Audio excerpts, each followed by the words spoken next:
بسم اللہ الرحمن الرحیم۔ السلام علیکم ناظرین، آج کی ویڈیو میں ہم آپ کو بتائیں گے رؤیت ہلال کمیٹی کے چیئرمین سابق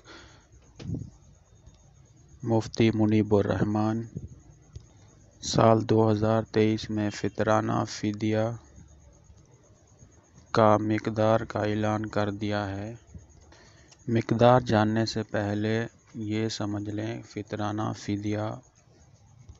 فطرانہ وہ ہے جو ہر سال صاحب حیثیت ادا کرتا ہے، اور کفارہ صوم وہ رقم ہے جو روزہ توڑنے والے افراد کو ادا کرنی ہوتی ہے۔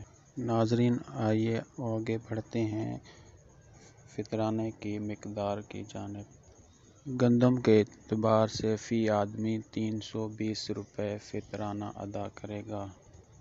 جو کے اعتبار سے فی آدمی 480 روپے ادا کرے گا، اور کھجور کے اعتبار سے فی آدمی 2800 روپے ادا کرے گا، اور کشمش کے اعتبار سے فی آدمی 6400 روپے ادا کرے گا، اور کشمش درجہ دوم کے لیے فی آدمی 4800 روپے ادا کرے گا۔